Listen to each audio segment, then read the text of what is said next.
네, 다음 키워드는 이클립스 살펴보겠습니다. 넷플릭스 요즘 주가 굉장히 좋은데 TV 홈 화면도 10년 만에 전면 개편한다라는 소식이 좀 전해졌습니다.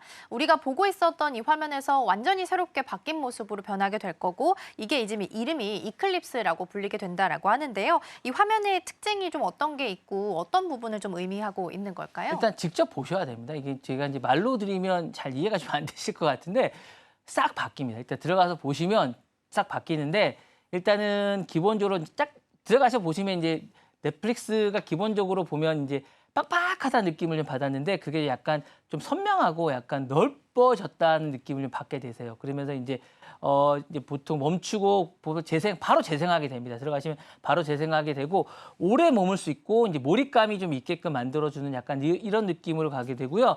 머뭇거리지 않고 바로 콘텐츠를 선택할 수 있게끔 하게 되는 그런 느낌이 들고 감정을 자극하고 선택을 유도할 수 있는 이제 사용자가 이제 좀 더 이제 편하게 할 수 있는 그런 건데 이게 이런 겁니다. 이제 쇼핑몰을 여러분들이 많이 사용하시잖아요. 쇼핑몰에서 아이디어를 저는 얻었다고 생각합니다. 넷플릭스가. 그러니까 쇼핑몰에 좀 더 오래 머물 수 있도록 그리고 카지노에서도 이제 제가 이제 얻었다고 생각하는데 카지노 가시면 창을 많이 없애잖아요. 그리고 시계를 없앱니다. 그러니까 카지노에 오래 머물 수 있도록 하는 거와 마찬가지로 넷플릭스에 좀 더 오래 머물 수 있도록 이제 UI를 사용자 환경을 개발한 게 아닌가. 그러니까 넷플릭스가 사람들이 이제 쓰면서 가장 불편해했던 것들이 사용하는 게 너무 불편하다. 이게 너무 빡빡하고 뭘 봐야 될지 모르겠다. 내용은 너무 많은데 저도 그런 생각을 하거든요. 봐야 될 건 너무 많은데 결정장애를 일으킵니다. 도대체 뭘 봐야 될지 모르겠다. 그리고 제가 재밌었던 걸 하나 보는데 이걸 재밌었던 걸 하나 보고 나서 유사한 것들을 봤는데 정말 이게 유사한 건지 잘 모르겠고 보고 싶은 게 없어요. 그러니까 그런 결정을 못하게 하는 것들이 너무 많았었는데 이번에 그런 결정 장애를 없애주겠다라고 하는 것들이 나온 게 이번에 UI입니다. 10년 만에 나온 UI라서 그런 경험 설계를 중심으로 한 플랫폼들을 다시 만들겠다고 한 게 이번 결정이고요. 그래서 넷플릭스가 이제 콘텐츠를 고르는 공간이 아니라 선택을 설계하는 플랫폼이 되고 있다는 걸 보여주는 이런 설계고요. 그래서 이제 설계의 어떤 다양한 기능들은 많습니다. 그런 것들은 들어가서 보시라고 이제 말씀을 드리고 싶고 약간 이제 제가 감각적으로 설명을 드리고 싶은 건 느끼게 하고 머물게 하고 클릭하게 하는 약간 UI라고 말씀을 드리고 싶어서 이제 이클립스는 약간 전환의 첫 장면인가 걸 말씀을 드리고 들어가시면 시원하게 첫 장면이 나옵니다. 그래서 이게 바뀐 거 아닌가라고 말씀을 드리고 싶습니다. 네. 네.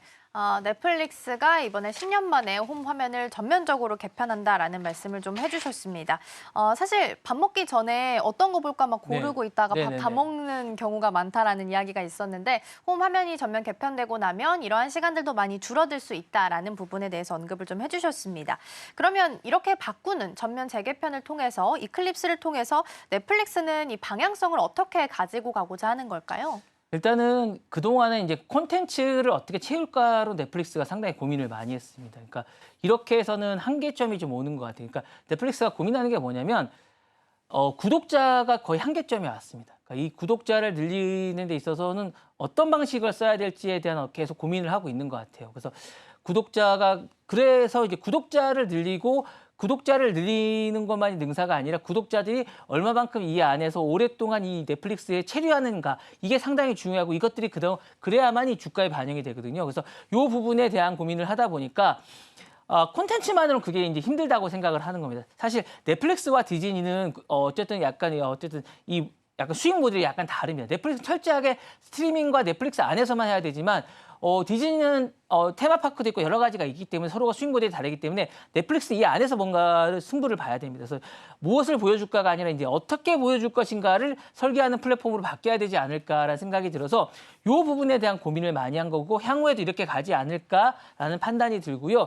그래서 이클립스를 통해서 이제 단순한 콘텐츠 창고, 그동안 창고였다고 생각이 들거든요. 많은 것을 어쨌든 콘텐츠를 많이 넣어서 어쨌든 아카이브형의 창고였다면 이제 선택을 어떻게 하고 몰입을 어떻게 유도할 것인가. 그러니까 사람들이 어떻게 선택을 하고 최적화된 설계를 해주고 그다음에 몰입을 어떻게 할 것인가에 대한 고민을 좀 해주고요.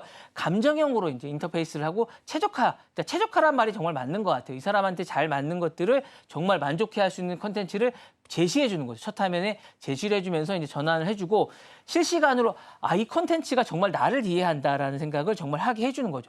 정말 그게 정말 중요한 것 같아요. 저는 이게 콘텐츠가 정말 나를 이해한다. 이 정말 인식을 하고 심리적 경험의 동반자라는 느낌을 받게끔 그런 콘텐츠를 배열할 수 있는 어떤 레이아웃을 설계하지 않을까라는 생각이 들고 이 플랫폼을 넘어서 이제 엔터테인먼트 OS로 약간 진화하고 싶은 생각이 좀 있는 것 같아요. 그러니까 이게 약간 뭔가의 어떤 플랫폼에 OS를 만들고 싶은 생각이 있는 것 같아요. 그래서 이 자체를 통해야 뭔가를 만들 수 있는 이걸 통하지 않으면 포탈처럼 뭔가를 통하지 않으면 안 되는 약간 진화하려는 약간 이런 것 같고 콘텐츠 소비의 어떤 입구 같은 약간 이런 식의 자신들을 뭔가를 통하지 않으면 안 되는 약간 이런 것 같은 포탈 같은 참여의 출발점을 하고자 하는 약간 이런 식의 어떤 그런 것들을 하고자 하는 그런 욕망이 좀 있는 그런 생각이 있습니다. 네.